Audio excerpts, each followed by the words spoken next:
Good morning বন্ধুরা। তো রাত থেকে কড়া বৃষ্টি পড়তেছে। তো সকালেও দেখো বৃষ্টি যেন থামারই নামগন্ধ নেই। তো চারিদিকে তো বন্যা হয়ে ভেসে যাচ্ছে, কি আর করব। তো এরকম বৃষ্টি যদি কয়েকদিন চলে তাহলে তো অবস্থা পুরাই খারাপ হয়ে যাবে ঢাকা শহরেও। তো বৃষ্টির কাজ বৃষ্টি করছে, এখন আমার কাজ আমাকে করতে হবে। তো দেখি নাস্তা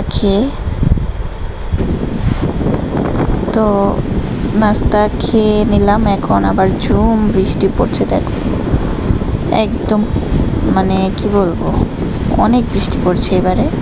তো এখন হচ্ছে রান্না বান্না করব। তো নাস্তা খেয়ে দিয়ে রান্নাবান্নার প্রস্তুতি নিচ্ছি।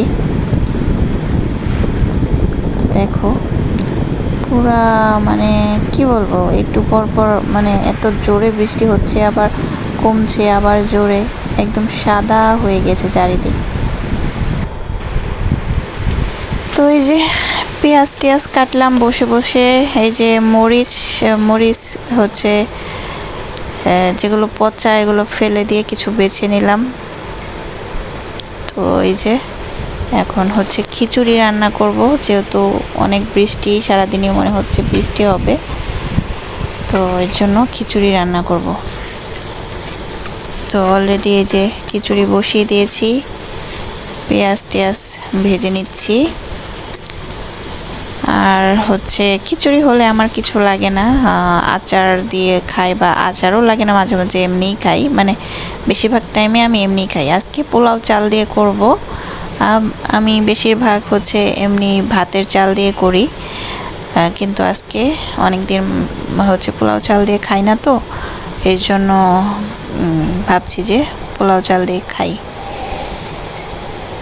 তো এই যে খিচুড়ি কষাচ্ছি, আরেক চুলায় পানি বসিয়েছি খিচুড়ির জন্য। তো এটা কষিয়ে তারপর হচ্ছে রাইস কুকারে বসিয়ে দেব একবারে, তাহলে হয়ে যাবে। আর হচ্ছে চাপা শুটকি ভাজি করব, কারণ আমার হাজব্যান্ড আবার এমনি খাইতে পারে না খিচুড়ি। আমার তো হয় কিছু লাগে না, বললামই আগে। তো ওর আবার চাপা শুটকি যদি ভর্তা বা ভাজি করে দিই, ওর আবার জমে যায়। ওর চাপা শুটকিটা অনেক পছন্দের, এর জন্য। তো এই যে ভালোভাবে একদম কষিয়ে নিলাম। তো এই তো চুলাটা বন্ধ করে দিয়েছি, কষানো হয়ে গেছে। এখন এটা রাইস কুকারে ঢেলে দিব। তো আর এদিকে হচ্ছে রাইস কুকার এটা বসিয়ে দিলে এটা হয়ে যাবে। আর এদিকে চুলায় হচ্ছে চাপা শুটকি ভাজিটা করে ফেলবো।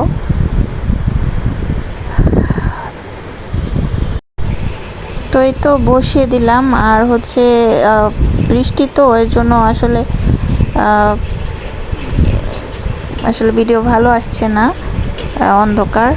আর ঘরের মধ্যেও লাইট, এই পাশে লাইট নেই যেখানে রাইস কুকার রাখা।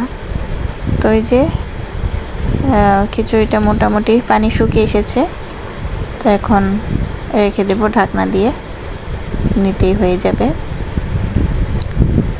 আর আজকে বেশি ঝরঝরা খাবো না, একটু মাখা ভেজা খিচুড়ি খাবো।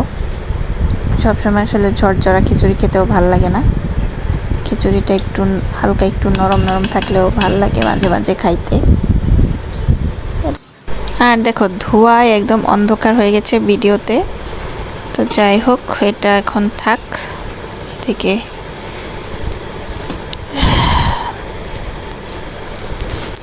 তো এই যে চাপা শুটকি ধুয়ে নিয়েছি, আর আমি মাথা ফেলে দেই, মাথাটা দিলে আসলে কেমন জানি তিতকুটি লাগে। আর এদিকে হচ্ছে যে শুকনা মরিচ রসুন ভেজে নিচ্ছি ভাজির জন্য, কাঁচামরিচ দিব না। তো চাপা শুটকি কিন্তু এরকম করে শুকনো মরিচ দিয়ে তারপর হচ্ছে রসুন দিয়ে ভালো করে ভেজে, তারপর পেঁয়াজটাও যদি ভালো করে ভেজে তারপর ভাজিটা করা যায়, একদম ভাজা ভাজা ভাজি। ওটা হচ্ছে বয়ামে ভরে কিন্তু অনেক দিন খাওয়া যায়, আচারের মতো রেখে দিয়ে উপরে তেল দিয়ে। তো আমি মাঝে মাঝে এরকম করে রেখে দিই। তো এই যে পেঁয়াজ এইটুকু আছে, এটা দিয়েই করব। তো এই যে আমি একদম ভাজা ভাজা করে ভাজিটা করে নিচ্ছি। আর একটু ঝাল দিয়েছি, শুকনো মরিচের গুঁড়া দিয়েছি অল্প। আমার হাজব্যান্ড আবার ঝাল খেতে পছন্দ করে। তো যদিও শুকনো মরিচ আসলে খাওয়াটা স্বাস্থ্যের জন্য খুব একটা ভালো না, আমি অবশ্য শুকনো মরিচের ঝালটা কম খাই। তো ওরা খাইতে পারে, ওদের জন্য রান্না করে দিই। আমি তো আসলে খাবো না খিচুড়ি, আমি হচ্ছে আচার দিয়েই খাবো। আর এই যে এটা হচ্ছে গতকালকে তরকারি রান্না করছিলাম মাছের, পাঙ্গাস মাছ। তো ওইটা একটু গরম করে নিচ্ছি। তো ভর্তা হলে আসলে মাছ টাছও কেউ খেতে চায় না। তো এই যে খিচুড়িটা এখন খাওয়ার জন্য রেডি। আর এই যে মাছ তরকারি, আর এই যে চাপা শুটকি ভর্তা, আর আমার হচ্ছে এই যে আচার। তো এখন খেয়ে নিই। সন্ধ্যাবেলা একটু কুশি কাটার কাজ নিয়ে বসলাম, এই যে। তো আজকের ভিডিওটা এই পর্যন্তই, এখন হচ্ছে কাজ করি। ভালো থাকো সবাই।